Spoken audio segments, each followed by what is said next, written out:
Deutéronome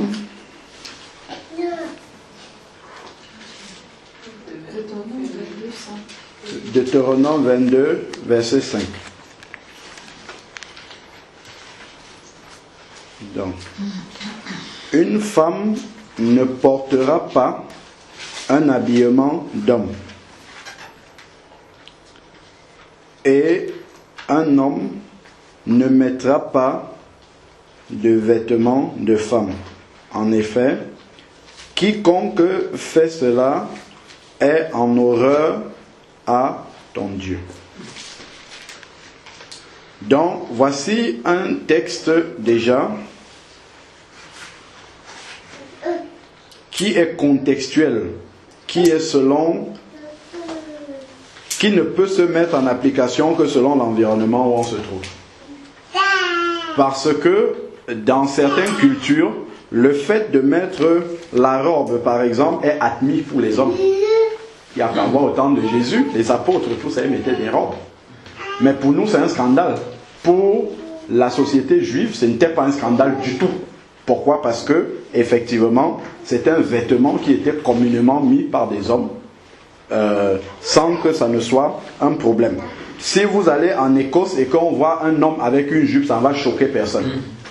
Pourquoi? Parce que c'est commun là-bas de le faire.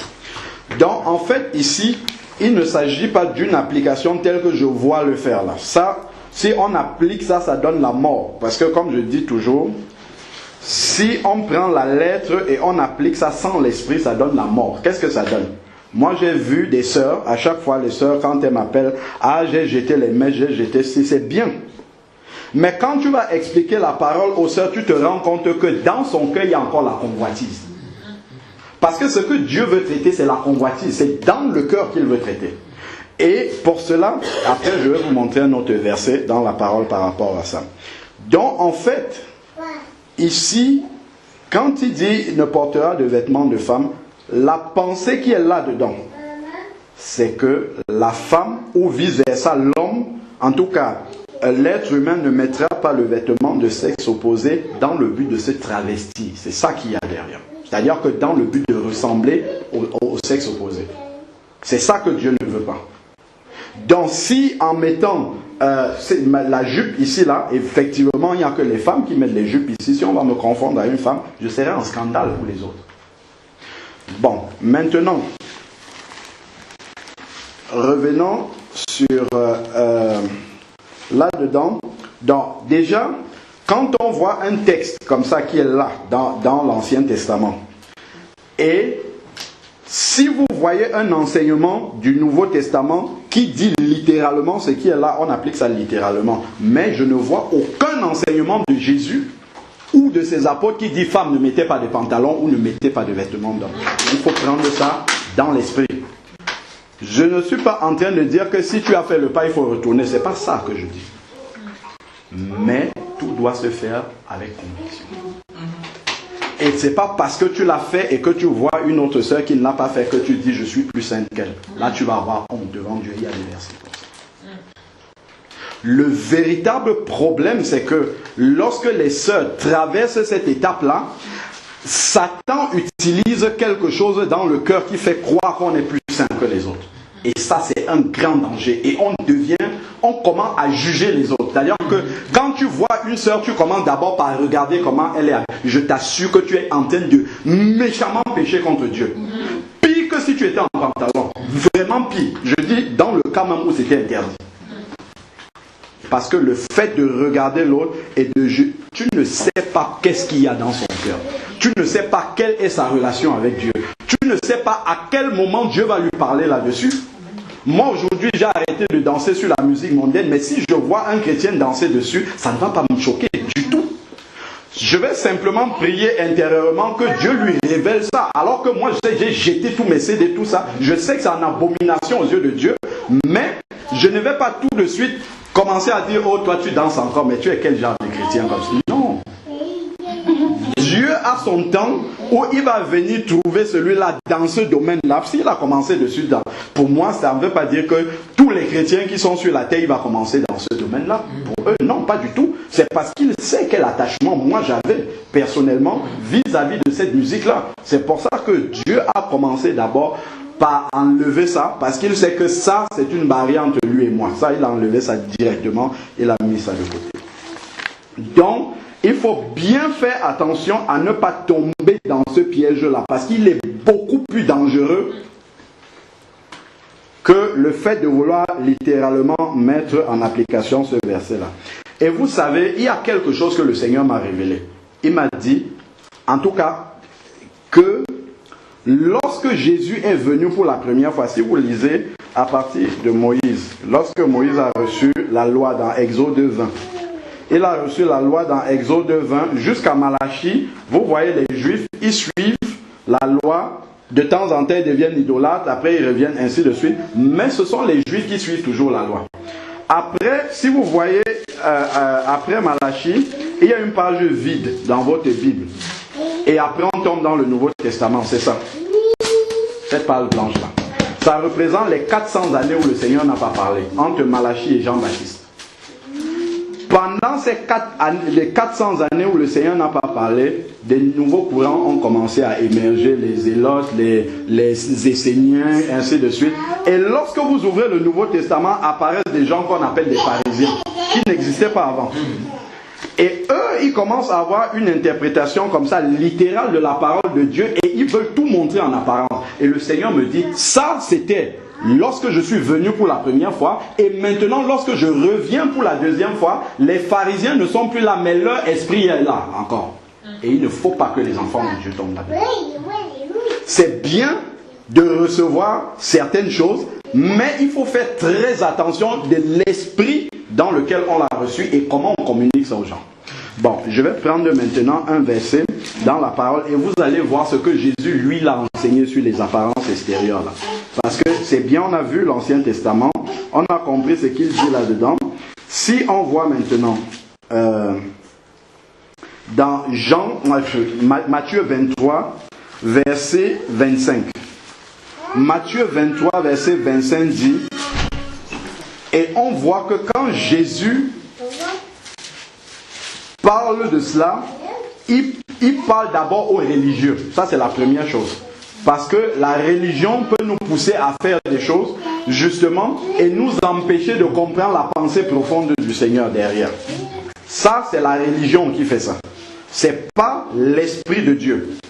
Et lorsque le Seigneur est venu, justement, il est venu apprendre à mettre en application la loi, mais avec l'Esprit. Parce que les pharisiens, ils condamnaient simplement les gens. Regardez ce qu'il dit. Il dit, si on commence même au verset 23, Matthieu 23, 23, malheur à vous, scribes et pharisiens hypocrites, parce que vous payez la dîme de la menthe, de la nette et du cumin, et que vous laissez ce qu'il y a de plus important dans la loi. Le droit, la miséricorde, la fidélité. Donc ils étaient tout en apparence comme ça.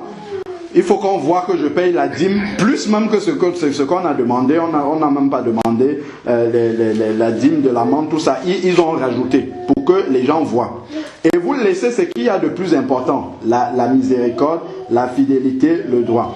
Donc, c'est là ce qu'il fallait pratiquer sans laisser de côté le reste. Alors, maintenant, il leur dit, conducteur aveugle, qui retenait au filtre le moucheron et qui avalait le chameau. Malheur à vous, scribes et pharisiens hypocrites, parce que vous purifiez le dehors. Voilà ce que Jésus dit.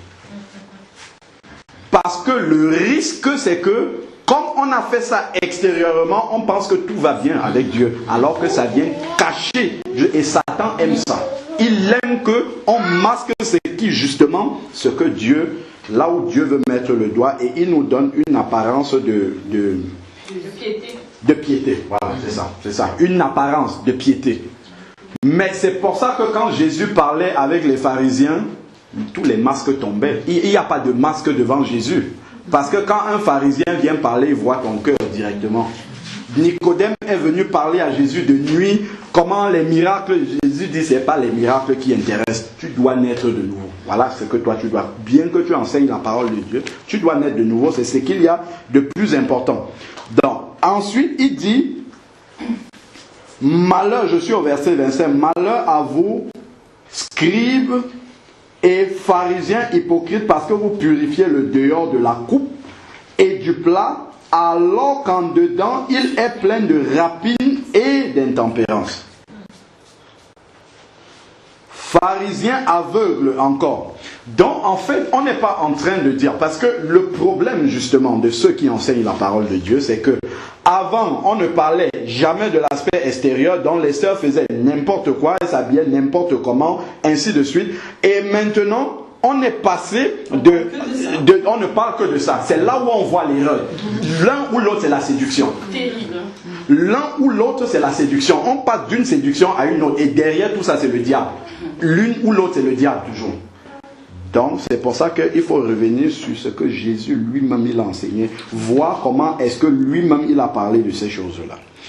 Verset 26, il dit, pharisiens aveugles, purifie premièrement l'intérieur de la coupe.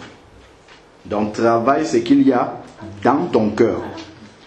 Parce que chaque chose que vous voyez à l'extérieur de quelqu'un est le reflet de quelque chose qui est dans son cœur. Si tu vois une sœur avec de longues boucles qui touchent ses pieds, ça ne sert à rien de lui dire d'enlever ça. Parce que en fait, c'est le reflet de quelque chose qui est dans son cœur qu'elle doit enlever. Parce que peut-être quand elle voit, je ne sais pas, une star à la télé, elle idolâtre cette star, elle veut être comme elle. Donc il y a des choses qui sont plus profondes dans son cœur. Si elle enlève ça, c'est bien. On va dire, oh, gloire à Dieu, elle a enlevé. Mais la racine reste là et Satan est content. Parce que ça va quitter de là et cette convoitise-là va quitter des boucles, ça va s'attacher à autre chose. Dans les deux cas, c'est toujours de l'idolâtrie.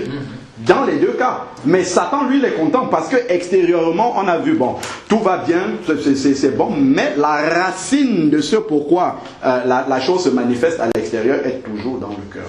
Et c'est ça que Jésus voulait enlever totalement. C'est pour ça qu'il demande, purifie premièrement l'intérieur de la coupe. Et il ne s'arrête pas là. C'est ça, parce que justement, ça, c'est ça qui montre que l'un ou l'autre est totalement déséquilibré. S'il s'était arrêté là, on aurait dit que ceux qui disent que Dieu ne regarde pas l'apparence, il regarde seulement au cœur ont raison. Alors que c'est faux, le verset continue. Et il dit, purifie l'intérieur de la coupe et du plat. Pourquoi? Alors maintenant, il faut purifier. Afin que, voilà, et c'est là où il y a tout le problème. Afin que l'extérieur aussi devienne pur. Moi, je suis convaincu que la femme doit se présenter, et même l'homme, d'une certaine façon, physiquement. Quand on voit, on doit savoir la différence entre celui qui est du monde et celui qui est de Jésus.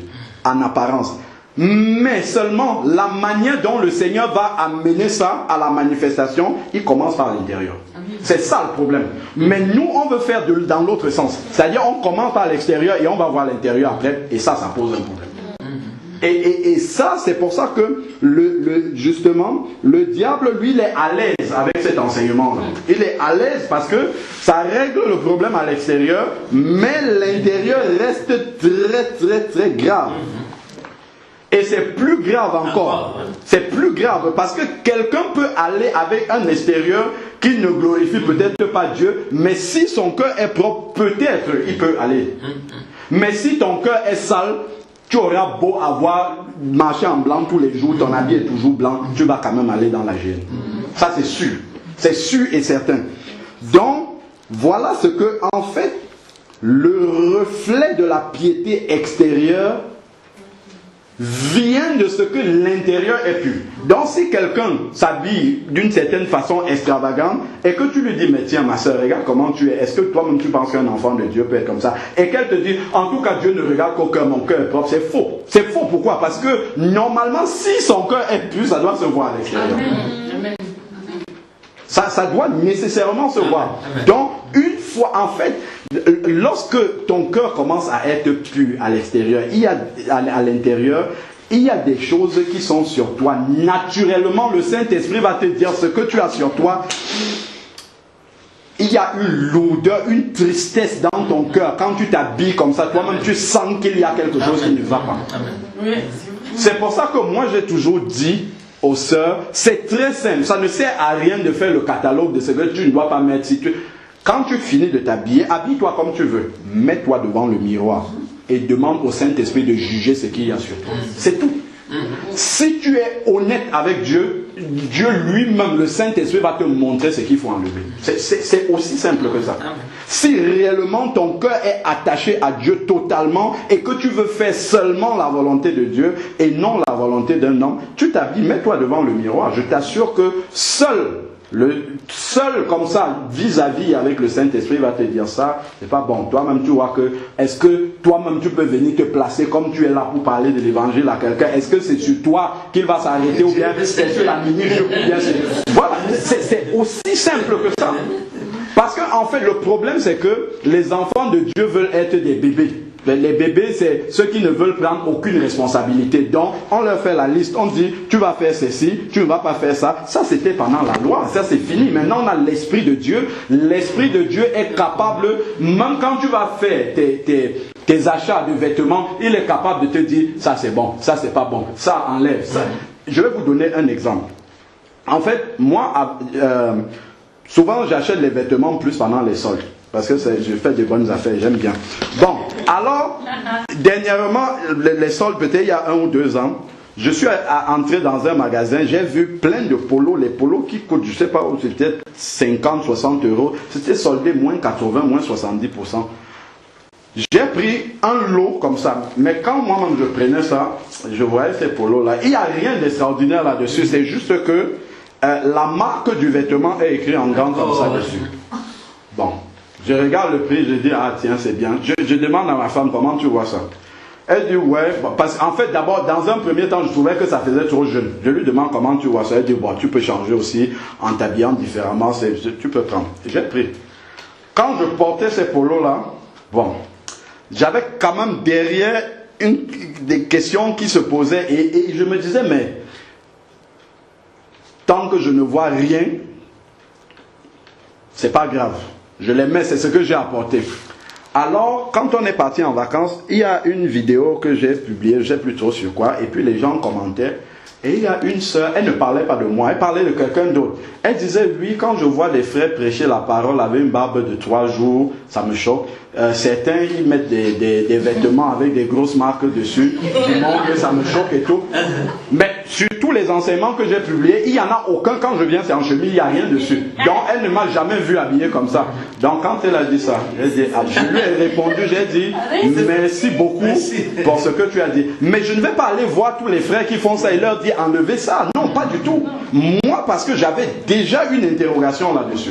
Et qu'est-ce qui s'est passé? C'est que, à l'instant où j'ai répondu, là maintenant je suis sorti, j'avais ramené, on était en Allemagne, j'avais ramené un de ces polos là seulement pour ce voyage.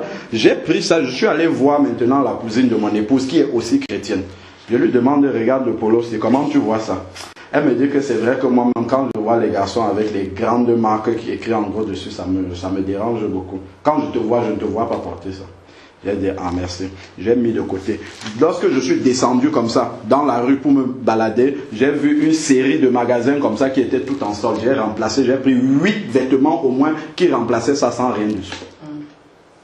Donc, le Seigneur en même temps, regardant l'obéissance, parce que j'ai obéi à ce qu'il... Il n'y a pas quelqu'un qui est venu me forcer pour le faire. Mais puisque je vois moi-même que ça s'adresse à moi, il y avait des interrogations déjà. Le Seigneur lui-même a pourvu. J'ai acheté plein d'euros, ça coûtait 5-6 euros, des trucs qui coûtent 40 euros. Directement, j'ai tout remplacé, c'est à la maison, là-bas, c'est posé.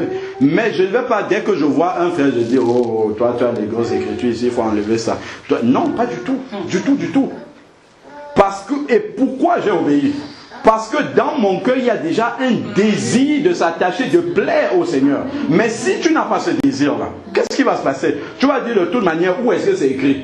Effectivement, ce n'est écrit nulle part, que les marques, ce n'est écrit nulle part.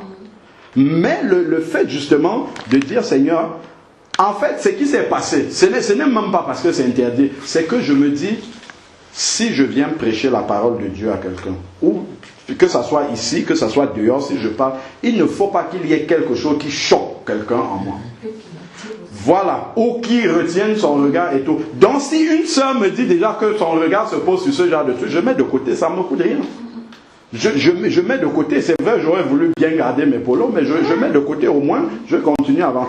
Donc, si justement, nous aussi, nous restons attachés comme ça, simplement à ce que le Saint-Esprit nous montre, toutes ces choses-là, on va les régler sans avoir besoin de dire, il faut mettre le pantalon, il faut mettre la jupe, ne mets pas ceci, ne mets pas cela. Le Seigneur va régler pour chacun en son temps. Ceux qui ont reçu des sons, moi je parlais avec une sœur qu'on a eu l'occasion de baptiser le 25 décembre chez toi d'ailleurs, et la sœur me dit que elle a entendu qu'il fallait jeter les pantalons. Elle s'habillait toujours ensemble.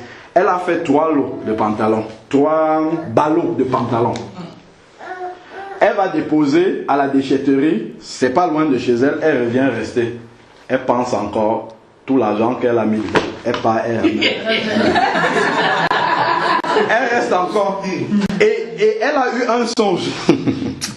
Elle a eu un songe où il y a des gens qui viennent chez elle. Un vient avec le balai, l'autre vient avec l'eau, le seau d'eau, et l'autre a le savon. 3 personnes qui viennent lui rendre visite. Elle a vu ces personnes-là. Elle dit, mais pourquoi vous venez avec tout ça chez moi et tout? Elle est passée. Quand elle est allée récupérer ces choses, le deuxième jour, elle a eu un deuxième songe maintenant, où elle voit les 3 personnes, je crois, reparties, et la maison était propre maintenant. Elle dit, waouh, mais qu'est-ce qui se passe? C'est comme ça qu'en fait, elle a compris qu'effectivement, tout ce qu'elle jetait là, c'est la propreté que Dieu veut faire. Et ça s'adresse à elle. Parce qu'elle était attachée à ces choses-là. Tout ce que Dieu voit, auquel tu es littéralement lié, il commence à enlever ça.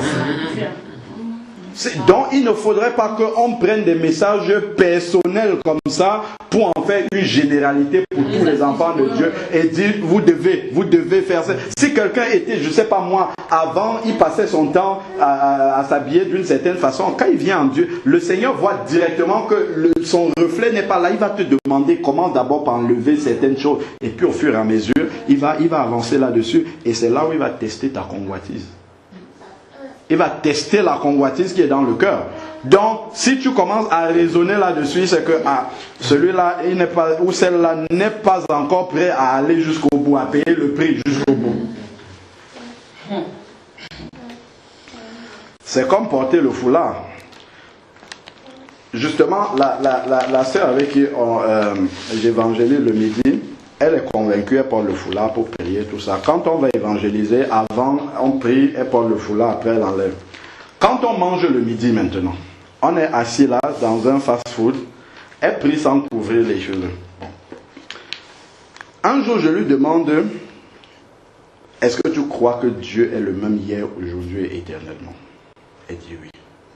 Est-ce que tu penses que, tu crois qu'il y a point d'ombre de variation en lui? Elle dit oui. D'accord. Et pourquoi tu crois que nous, on doit avoir des ombres de variation? Est-ce que tu penses que la manière dont tu te présentes devant Dieu, à certains moments, doit changer dans d'autres moments? Elle me dit non. Je dis, d'accord, ok. Est-ce que tu crois que quand tu pries ici, là, parce qu'on est dans le restaurant, et quand tu pries dehors, tu penses qu'entre les deux, Dieu a changé? Non. Et pourquoi toi, tu dois changer entre les deux? Je l'ai laissé juste avec ces questions. Il est parti. Quelques jours après, on mange ensemble. Paf, je vois le foulard sortir, pose. Je dis gloire à Dieu. Dieu honore toujours l'obéissance. Je suis sûr que ce que tu as fait là, Dieu va t'amener très loin. Parce que s'il voit un cœur ouvert qui veut obéir, Dieu va toujours te révéler sa parole. C'est ce qu'il dit. Celui qui, je sais pas, c'est dans Jean, d'ailleurs j'avais même reçu ce verset là pour elle, c'est Jean 14 verset 21. Celui qui garde ma parole, je me révélerai, je me manifesterai, voilà c'est ça, je me manifesterai à lui. Parce que tu obéis, Dieu te montre une petite vérité, tu obéis, il te montre une plus grande. Ainsi, mais si tu désobéis, il ne te montre pas. Il te laisse d'abord tourner. Tu tournes jusqu'à ce que tu obéisses. Quand tu vas obéir, il va te révéler des vérités plus grandes. Mais si on n'obéit pas dans une petite vérité qu'il te laisse là, c'est pour ça qu'on voit Vous avez des chrétiens qui tournent en rond comme ça pendant longtemps, il y a de multiples réponses à ça. Hein. Soit c'est problème de repentir, ils ne sont pas repentis, certains même sont repentis, mais ils tournent en rond. Pourquoi? Parce que Dieu leur a montré une vérité. Bon, ils raisonnent avec la parole, et ça se voit avec le peuple d'Israël. Quand le peuple d'Israël est sorti du désert, Dieu a mis une colonne de nuée, voilà, qu'il suivait dans la journée, et la nuit il y avait une colonne de feu. Et qu'est-ce qui s'est passé? Si vous voyez le désert qu'ils avaient à traverser, on estime aujourd'hui qu'il leur fallait 40 jours pour traverser ce désert. Juste 40 jours. Mais ils ont mis quoi? 40 années. Et encore tout le monde n'a pas pu traverser, que deux sont sortis du désert. Pourquoi? Parce que ils ont commencé à murmurer, Dieu dit qu'il faut ça, ils commencent, oh, on préférait être en Égypte, c'était mieux là-bas, on avait la viande, on avait ci, oh, la manne tous les matins, tout. Ils murmuraient, c'est comme ça, c'est la même chose avec nous. Si le Saint-Esprit te montre quelque chose, tu ne mets pas ça en règle, comme les Israélites, la nuée en fait est tournée sur place comme ça. Paf, ils étaient en train de tourner en rond, pendant 40 années, ils ne se sont pas rendus compte de ça. C'est la même chose avec l'Esprit de Dieu. Si le Saint-Esprit te montre quelque chose, il insiste là-dessus. Si tu ne mets pas ça en ordre devant Dieu, tu vas voir comment tu te... Et moi, je l'ai expérimenté. Quand je me suis converti, ma femme me disait, il faut passer par les eaux du baptême. Je dis, non, moi, je suis déjà baptisé. Qu'est-ce que tu es en train de me raconter? Je me suis baptisé. Je ne me suis jamais baptisé bébé. Je me suis baptisé, j'avais déjà 16 ans. J'étais conscient après 2 années de catéchisme et tout. Qu'est-ce que tu es en train de me raconter? Que mon baptême n'est pas valable. Et tout. Bien qu'étant né de nouveau, j'ai commencé à tourner en rond comme ça, a duré 6 mois où je sentais qu'il n'y avait aucune progression. Je prie, mais je tournais en rond, je lis la parole. J'ai l'impression qu'il n'y a rien je ne comprends pas bien tout ça. Alors que la nouvelle naissance avait bien commencé, j'ai senti vraiment quelque chose qui s'est passé. Mais à cause du baptême, je tournais en rond comme ça. C'est 6 mois après que le Seigneur... il a commencé à taper fort. Et là, quand j'ai entendu le témoignage d'un frère et tout, j'ai dit, ah d'accord, ok. Mais une fois que j'ai obéi au baptême d'eau par immersion. Pourquoi? Parce que, en fait, dans ma famille, tout le monde s'est toujours baptisé par aspersion, quelques gouttes d'eau. Jamais personne n'a pris un tel baptême. Moi, je disais, mais d'où toi tu vas venir avec ça? Justement parce que le Seigneur voulait couper le lien avec la famille. Tout ce que j'avais reçu de mes parents, tout cet héritage-là. J'ai un grand-père qui a traduit la Bible du français à mon patois. Tout ça, qui était pasteur aussi à l'église réformée. Tous ces gens, la mes oncles qui ont été anciens dans cette dénomination-là, je disais, mais donc tous ceux-là, ils ont tort. Je disais, mais c'est impossible. C'est pas possible que eux tous là, ils aient tort. Pourquoi tout mon raisonnement s'appuyait sur les hommes? Mais quand j'ai appris que je n'étais pas baptisé, en plus, quand je me suis, le jour où on m'a mis les gouttes d'eau sur la tête, ensuite il fallait se mettre à genoux et quelqu'un vous impose les mains. Et c'était le pasteur président de tout le pays. C'est lui qui a posé ses mains sur ma tête. Donc je disais, mais c'est quand même quelqu'un que Dieu connaît. Comment est-ce que ce baptême-là ne peut pas être valable? Et tout ça, c'était des forteresses que je n'arrivais pas à comprendre ça. Mais le jour où je suis entré dans les eaux du baptême, quand je suis ressorti, c'est comme s'il y a un poids qui est quitté sur moi et j'ai compris une chose, c'est que maintenant il n'y a plus que Dieu et moi. Ma famille, c'est fini. Je ne pouvais même pas partager ça avec un membre de ma famille. Parce qu'il devait me dire d'où tu viens avec ça. Tu crois que depuis que tes parents sont là-dedans, eux ils ont mal compris. Toi tu sors d'où avec ça ainsi. Mais tout ça, j'ai mis ça au placard. J'ai dit, bon Seigneur, ok, les 2 années de catéchisme, c'est pour rien. L'examen de catéchisme, là, j'avais eu 18 sur 20. J'ai dit, tout ça, là, ça ne sert à rien. Ce n'est pas ça qui fait que je sois un bon chrétien. Plus je sais qu'après, j'ai été un mauvais. Donc, voilà. Tout ça, là, ça ne sert à rien. Tout ce que tu avais étudié, là, mets tout ça à la poubelle. J'ai dit, Seigneur, maintenant, je veux tout recommencer à zéro, comme si je n'avais jamais lu la Bible.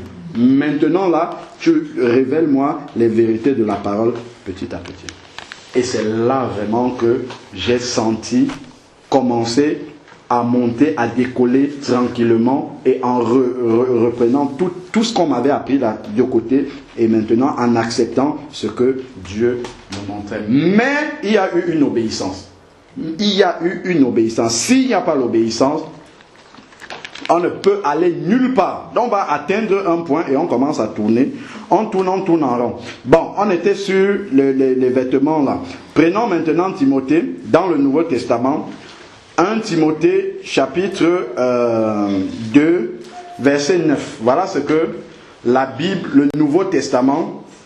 Parce que quand on voit les gens, ceux qui enseignent la parole, crier après les gens, ne mettez pas les jupes, mettez les pantalons, ne mettez pas les pantalons, on entend. Quand je regarde toute la parole, je regarde tout ce que Jésus a enseigné, je regarde tout ce que les apôtres, ils ne passaient pas le temps à ça. Ce que les apôtres passaient le temps à faire, ce n'était pas de dire aux gens, il faut faire ça, ne faites pas ça, non. Ils passaient le temps à leur enseigner ce qu'ils sont devenus en Christ.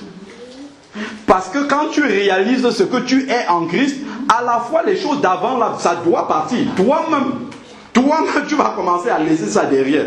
Ce n'est même pas qu'on va te dire. Mais si tu ne sais pas qui tu es en Christ, pourquoi tu dois accepter que tu dois bien t'habiller? Tu ne sais pas que tu as changé. Tu ne sais pas que tu as une nouvelle identité. Tu ne sais pas que tu es un ambassadeur de Dieu sur la terre. Quand on te voit, on doit voir Dieu. Si toutes ces vérités-là ne sont pas claires dans ta... Pourquoi tu vas vouloir changer? Tu vas rester toi-même parce que tu penses que tu es encore le toi d'avant là.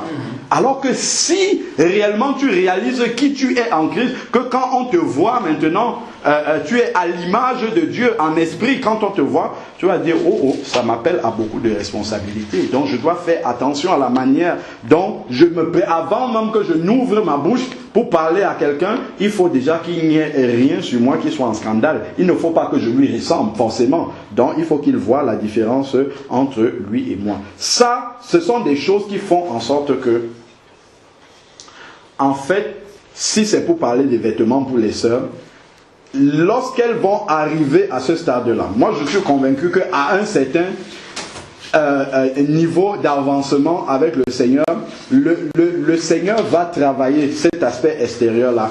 Mais en fait, ça va se faire avec une grande maturité d'esprit, en fait.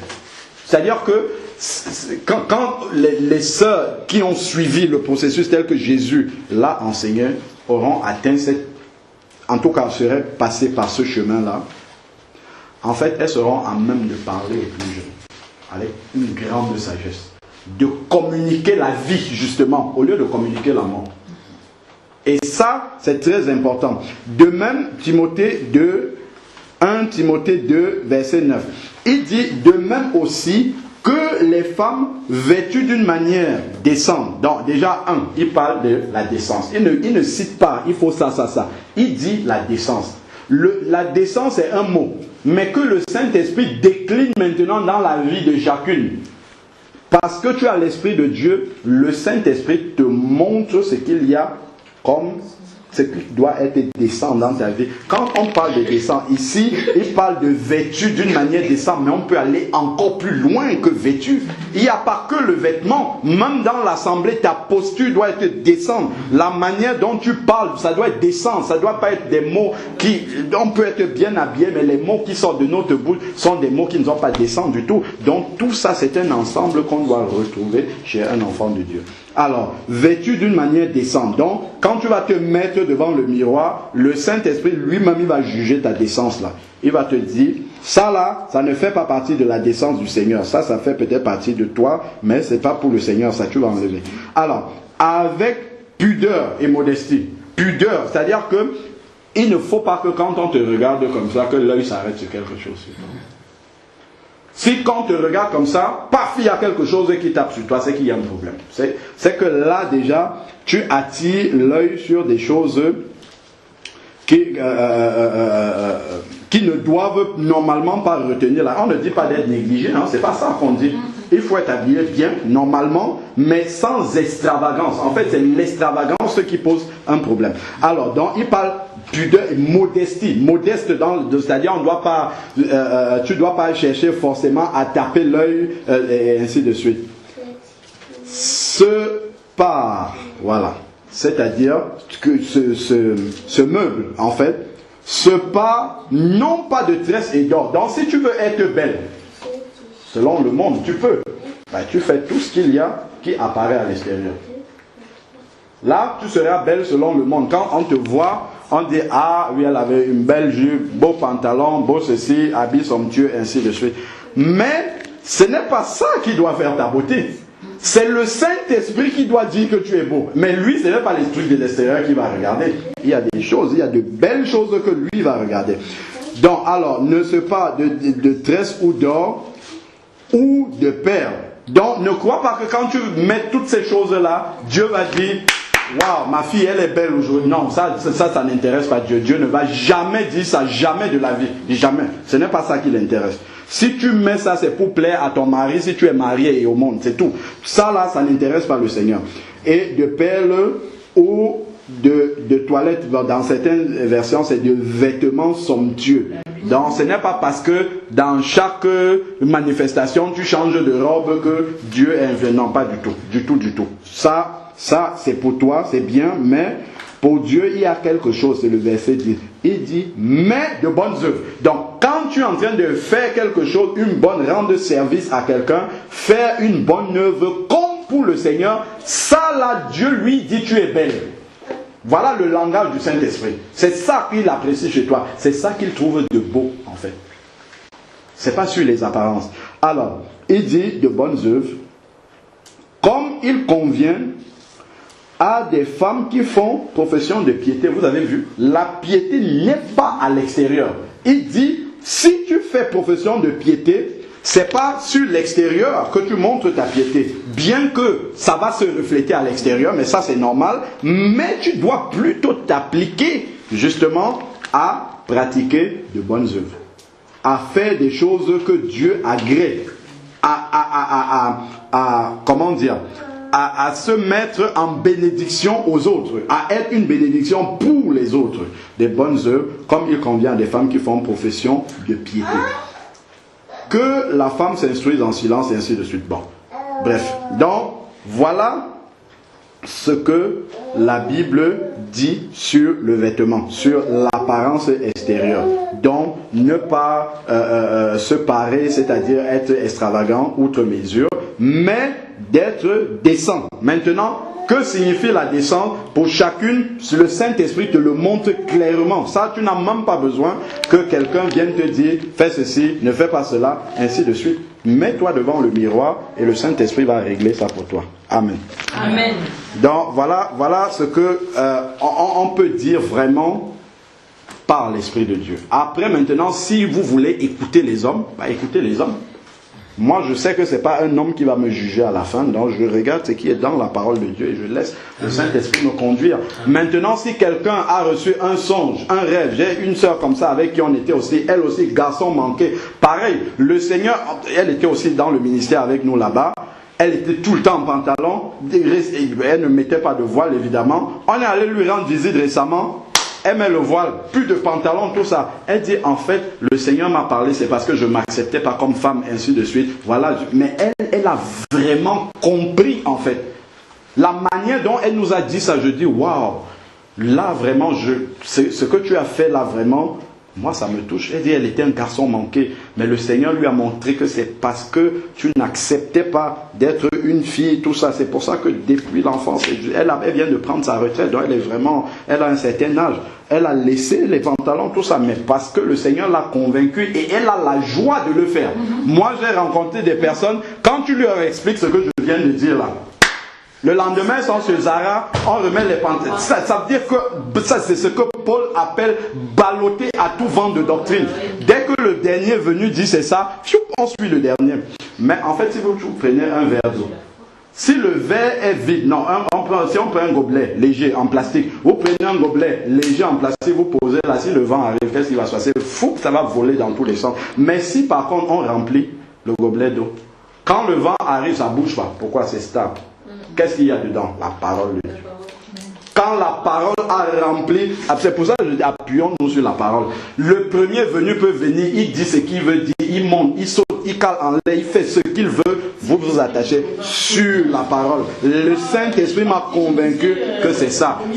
Voilà, si je suis convaincu que c'est ça, peu importe ce qu'on me dit, je l'applique pour ma vie et c'est tout. Il n'y a pas quelqu'un d'autre qui va venir me dire, ce n'est pas ceci, c'est ceci. Le Seigneur m'a parlé, j'obéis à la voix du Saint-Esprit, point à la ligne. Même si toute la terre fait autre chose, je sais que le Seigneur m'a dit ça. Et je n'ai pas besoin de vous... Moi, j'ai reçu presque des mails de menaces des sœurs qui me disent, pourquoi toi tu ne dis pas que la femme ne doit pas mettre le pantalon? Je dis, le Seigneur ne m'a pas dit de dire ça. Je dirai toujours ce que le Seigneur me dit de faire. Je ne suis pas des messages de mode. Si les gens suivent la mode parce que tout le monde dit ça, je ne le dis pas. Je dis ce que le Seigneur me dit de dire. On m'a envoyé des mails avec l'histoire du pantalon, machin, ça vient de ci, de ci. Je dis la Bible est suffisante. Je m'appuie sur ce que la Bible dit. La sœur me dit, ou je lui dis, vas-y, si Jésus t'a parlé. Tout ce que tu m'as dit là, que le Seigneur t'a, ça s'adresse à toi. Applique ça d'abord dans ta vie. Et si tu l'appliques, tu n'as pas besoin. Regardez Noé. Noé a prêché pendant 120 années à toute une génération qui n'écoutait pas ce qu'il disait. Est-ce que ça a empêché qu'il entre dans l'arche et qu'il continue à construire son arche? Même si les gens le prenaient pour un fou, on se disait, mais ça c'est qui? Il construit une arche dans un désert, l'eau il n'y a jamais eu d'eau ici. Mais qu'est-ce qu'il est en train de faire? Il construit un bateau, mais il est fou complètement. Lui, il sait quoi? Le Seigneur lui a parlé et lui a donné des instructions pour construire. Il construit là, il ne se dérange pas. Tout ce qu'il fait, c'est, le Seigneur a dit ceci. Vous voulez faire, suivez. Vous ne voulez pas faire, moi je fais. Si tu es le seul dans toute ta génération à faire la volonté de Dieu, peu importe. Tu n'as pas besoin de menacer toute la terre pour qu'on dise que oui, non, il n'y a pas besoin de ça. Si tu sais que ce que tu dis, c'est selon l'esprit de Dieu. On n'a pas besoin d'aller en enfer pour menacer les gens. Dire, on a vu les sœurs aller en enfer qui mettaient le pantalon. Quand j'entends même ça, je sais que c'est un message qui vient de Satan. Parce que l'esprit de Dieu n'a pas besoin de ça. L'esprit de Dieu, il donne un message simple. Tac, ça parle directement dans les cœurs. C'est là qu'on sent que ça vient vraiment du Seigneur. Il n'y a pas de menace là-dessus. On obéit par amour pour le Seigneur. Si les sœurs sont en train d'obéir parce qu'elles ont peur d'aller en enfer, ça n'a aucune valeur devant Dieu. Absolument aucune. Tout ce qu'on fait par peur, ça n'a aucune valeur. Aucune. Mais si on fait ça par amour pour le Seigneur, Seigneur, tiens, voilà, je sais que vraiment si je le fais, c'est un sacrifice que je fais. C'est quelque chose dont j'accepte de me priver pour que justement tu sois content. Je le fais pour le Seigneur. Même si personne ne fait ça à côté de moi, ça c'est leur problème. Moi je l'ai fait comme un acte d'adoration pour mon Seigneur. Et puis c'est tout. Voilà. Et ça, on n'a pas besoin de juger les uns et les autres là-dessus. Amen. Amen. Seigneur Père, que ton nom soit béni. Nous voulons te rendre grâce encore, Seigneur Père, pour cette parole que tu nous as donné de partager. Seigneur, tu vois les temps dans lesquels nous vivons. Seigneur, tu avais prédit cela. Tu nous avais annoncé que dans les derniers temps, Seigneur Père, il se lèverait beaucoup de personnes qui diraient, il est ici. Et tu as dit, ne courez pas, n'y allez pas. S'il est dans le désert, n'y allez pas. Seigneur Père, donne à chacun d'entre nous, à chacune de mes sœurs, à chacun de mes frères, de nous attacher seulement à ta parole, Seigneur Père. Et de suivre seulement ce que tu dis, Seigneur Père.